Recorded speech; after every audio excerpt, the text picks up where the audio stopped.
And the winner of fastest growing European state goes to Latvia. The Baltic state's latest growth has been described as an outstanding achievement. But with the country looking to join the euro next year, it will still be the poorest nation to use the currency. To discuss Latvia's growth and prospects, I'm joined down the line today by Sebastian Leitner, economist at the Vienna Institute for International Economic Studies. Sebastian, firstly, is Latvia still determined to join the euro, even after so much talk from countries like Italy of exiting?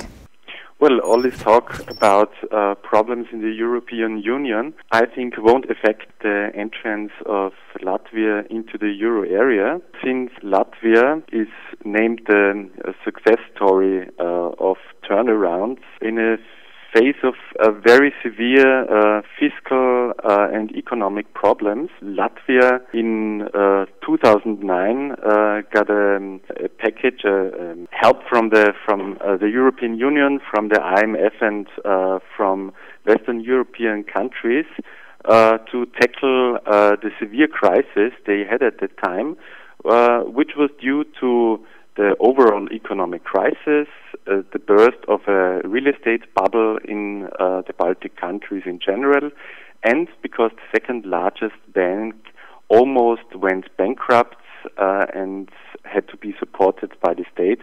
That was the reason why there was a jump in the public debt of Latvia, and some economists and politicians thought and feared that Latvia would become illiquid.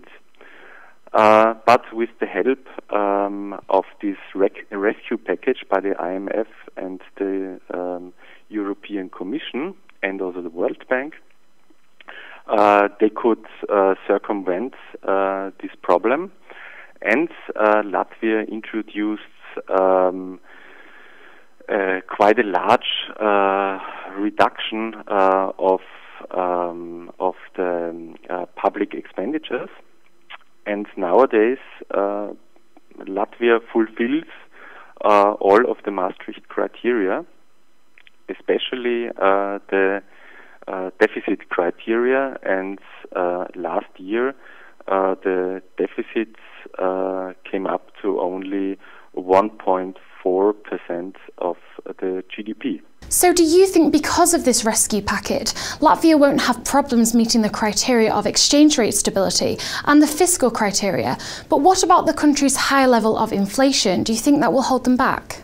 Latvia brought down inflation in quite a good manner since last year, mid of the year, from 1st July onwards, they lowered the value-added tax rate from 22 to 21%, which has the effect that consumer price inflation is depressed a bit, and at the moment, and we won't see a surprise in the next 3 months, I think, the inflation in Latvia is much below the Maastricht criteria.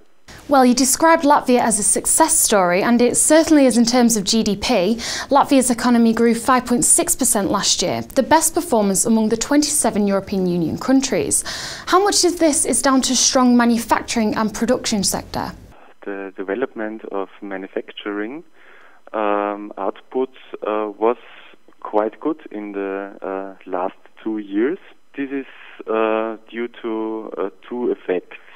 The first effect being that the competitive position of Latvian producers was increased due to wage reductions, and this is, of course, can be seen also as a negative side of the coin, because during the crisis many people were laid off in the manufacturing sector.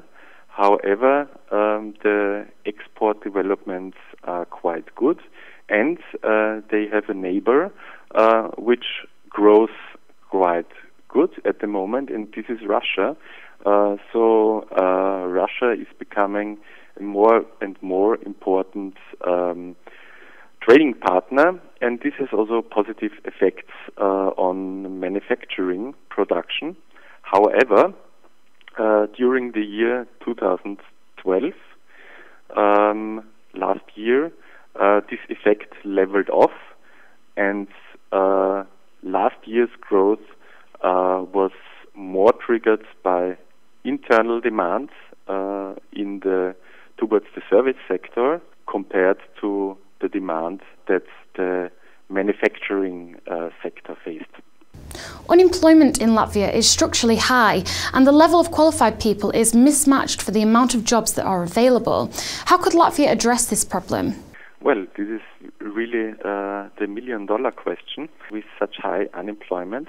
However, unemployment decreased during the past 1.5 years, and I wouldn't say that Latvia has too many overqualified people, because the unemployment rates for highly educated are, of course, much lower than for low or medium educated. However, very many people in this group that you described, maybe younger people, highly qualified, chose to leave the country during the crisis, which is no solution, of course, to this problem, and may have also a negative, or will most probably have a negative medium to long-term effects when it comes to growth. Lastly, Sebastian, how does Latvia compare to the other Baltic states in terms of growth? Well, at the moment, Latvia is fastest growing country in this group of 3 Baltic countries, Estonia, Latvia and Lithuania. However, the Baltic countries are at the moment, after they had to face a very severe crisis with on average 20% fall of GDP in the period 2008 to 2010. But nowadays they are again a spot in the European Union where growth is up again, and on average in the last year they grew by about 4%, and also this year 2013 growth will slow down a bit. However, this will be again also next year, 2014, the fastest growing region in the European Union. One of the reasons is that the structure of trading partners of this group of countries is different to the other European Union countries. The exports of the Baltic countries are not directed as intensively as in other European Union countries towards Germany or in general the Euro area, but also towards Northern European countries and towards Russia.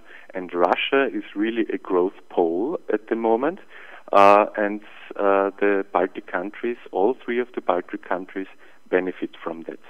That was Sebastian Leitner there with his insights into Latvia's growth and economic future. I will be back tomorrow with a wrap-up of the week's events. Take care.